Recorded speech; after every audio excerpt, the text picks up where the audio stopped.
Hello friends, रोजगार with Kritika में आप सभी का स्वागत है। कैसे आप सब? आशा करते हैं आप सब अच्छे होंगे और यूपी टेट एग्जाम के प्रिपरेशन भी अच्छे से कर रहे होंगे। फ्रेंड्स, यूपी टेट की तैयारी के लिए मैं सीडीपी के पीवाई क्वेश्चंस एमसीक्यूज बेस्ड में लेकर आती हूँ, जिसकी प्रैक्टिस क्लास आज रहने वाली है 33 नंबर की।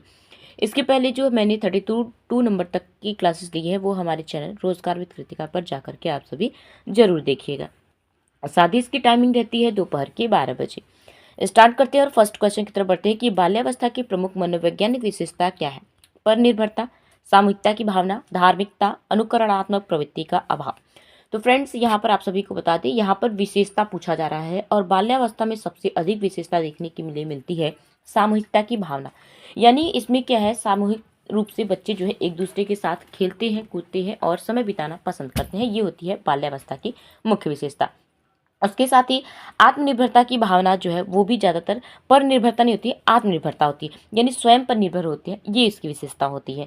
उसी के साथ ही अगर हम कहें तो शारीरिक विकास में स्थिरता देखने के लिए मिलती है, क्योंकि जो होता है शैशवावस्था में सबसे अधिक हो जाता है, तो बाल्यावस्था में उसमें स्थिरता देखने के लिए मिलती है।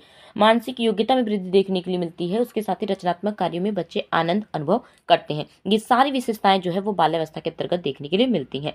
वही अगर नेक्स्ट क्वेश्चन की बात करूँ, क्वेश्चन नंबर सेकंड, जहाँ पे कहा जा रहा है कि किशोरावस्था में संवेगों की तीव्रता किस प्रकार प्रकट होती है।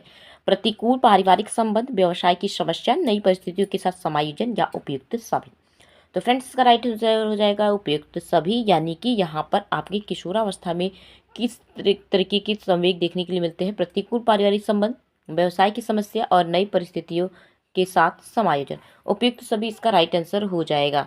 नेक्स्ट क्वेश्चन की बात कर लेते हैं, क्वेश्चन नंबर थर्ड, जहाँ पे कहा जा रहा है कि 140 से अधिक बुद्धिलब्धि आईक्यू वाले बच्चों को किस श्रेणी में रखेंगे। मूर्ख, मंद बुद्धि, सामान्य बुद्धि या प्रतिभाशाली। तो फ्रेंड्स, आप सभी को बता दें 1916 में टर्मन नामक मनोवैज्ञानिक ने बुद्धिलब्धि के बारे में सूत्र दिया और उन्होंने हर एक श्रेणी के बच्चों को डिवाइड भी किया है कि कितनी जो है बुद्धिलब्धि किन बालकों की होती है। तो यहाँ पर जब 140 से अधिक इन्होंने जो डिवाइड किया है वो उसका राइट आंसर हो जाएगा, यानी जो प्रतिभाशाली बच्चे होते हैं उनको इन्होंने 140 से अधिक माना है। अगर सामान्य बुद्धि की बात करें तो 90 से 110 जो है इन्होंने सामान्य बुद्धि के बारे में माना है।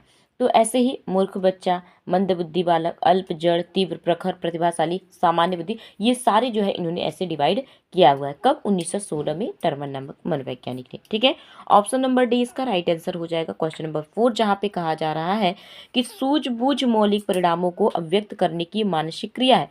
यह कथन किसका है? Crow and Crow, James Drever Ross या फिर स्किनर। तो फ्रेंड्स, इसका राइट आंसर हो जाएगा crow and crow. Option number A इसका राइट आंसर हो जाएगा।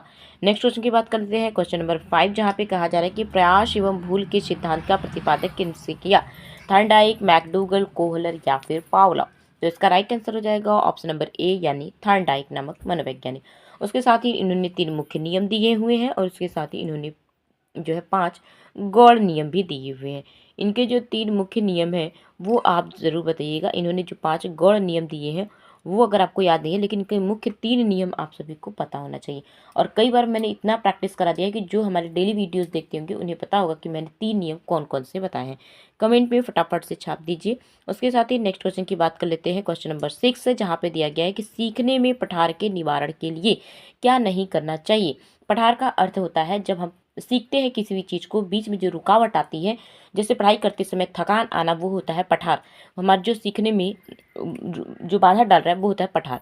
तो यहाँ पे वो आपको बताना है कि इसमें से कौन सा निवारण करने के लिए उपयुक्त नहीं है। सीखने वाले को प्रेरित करना, सीखने की अच्छी विधि का उपयोग करना, उसे दंडित करना या फिर कारणों का अध्ययन करना। तो फ्रेंड्स, इसका राइट आंसर हो जाएगा उसे दंडित करना। ये जो है गलत है, क्योंकि यहाँ पे नहीं पूछा है और जो भी गलत होगा उसी को ये आंसर देना है। ऑप्शन नंबर सी इसका राइट आंसर हो जाएगा। नेक्स्ट क्वेश्चन की बात कर लेते हैं, क्वेश्चन नंबर 7, जहाँ पे कह रहा है कि जिस वक्र रेखा में प्रारंभ में सीखने की गति तीव्र होती है और बाद में मंद हो जाती है उसे कहते हैं उत्तल वक्र, अवतल वक्र, मिश्रित वक्र रेखा। उसके साथ ही जो है वक्र रेखा नहीं होती। तो क्वेश्चन नंबर 7 का राइट आंसर हो जाएगा ऑप्शन नंबर ए, जो होता है उत्तल वक्र, जिसको एक मिनट फ्रेंड्स, जिसको बोला जाता है उन्नतोत्तर वक्र। इसे क्या कहते हैं? उन एक और नाम, इनके जो अन्य नाम है ना, उससे क्वेश्चंस बहुत ज़्यादा पूछे जाते हैं। तो मैं तो यही कहूँगी कि आप इसके हर एक नाम को याद रखिएगा।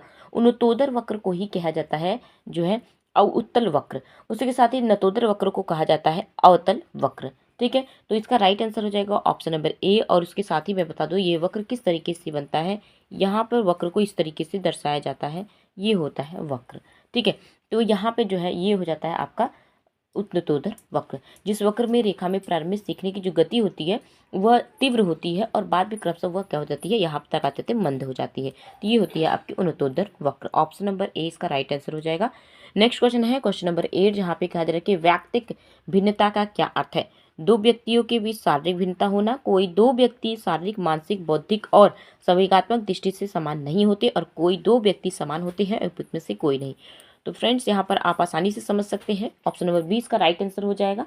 उसके साथ ही नेक्स्ट क्वेश्चन की बात कर लेते हैं, क्वेश्चन नंबर 9, जहाँ पे कहा जा रहा है कि मानसिक स्वास्थ्य विज्ञान का प्रमुख उद्देश्य है बालक के मानसिक स्वास्थ्य की रक्षा करना, कुसंयोजन का निवारण करना और ए और बी दोनों या उपयुक्त में से कोई नहीं। तो इसका राइट आंसर हो जाएगा ए और बी दोनों, क्योंकि यहाँ पर जो बालक के मानसिक स्वास्थ्य की रक्षा करना और कुसंयोजन का निवारण, ये दोनों जो है मानसिक स्वास्थ्य विज्ञान के अंतर्गत आते हैं।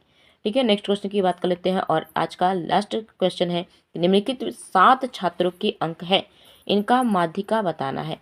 और हमने आप सबको कितनी बार बताया कि माध्य और माध्यिका और बहुलक से क्वेश्चंस जो है वो जरूर पूछे जाते हैं। तो सबसे पहले इसको आरोही क्रम में रखना है। उसके साथ ही n+1/2 वा पद, ये सूत्र आपको रख के इसे सॉल्व करना है। n मतलब होता है पदों की संख्या। उसके साथ ही पदों की संख्या +1/2 रखेंगे और उसके साथ ही 7 + 1 8 हो जाता है बटे 2। इस तरीके से अगर आप रखेंगे तो क्वेश्चन को आसानी से सॉल्व कर सकते हैं। मैं आप सभी को बता देती हूँ। यहाँ पे आपको रखना है 7 + 1/2। इसके बाद 8/2 हो जाएगा।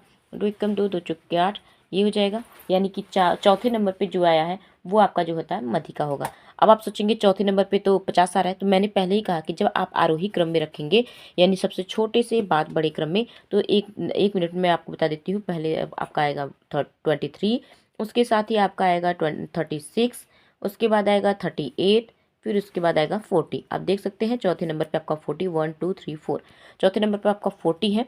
उसके बाद आता है 50 आएगा, 51 और 54 आएगा। तो इसका राइट आंसर हो जाएगा ऑप्शन नंबर जो है सी।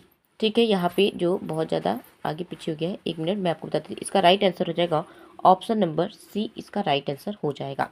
तो फ्रेंड्स उसके साथ ही अगर चैनल पे नए हैं तो चैनल से ज़रूर जुड़िएगा।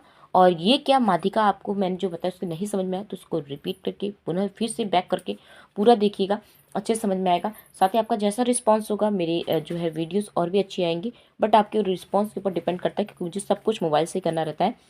इसलिए मैं कंटेंट लेकर आती हूँ कि मुझे अच्छा खासा आपसे सपोर्ट मिलेगा, तभी मैं आगे लेकर आऊँगी, ताकि अब मुझे ये लगे कि हाँ मेरी वीडियोस आपके लिए हेल्प कर रही हैं। सो फ्रेंड्स मिलते हैं नेक्स्ट वीडियो में, बाय बाय।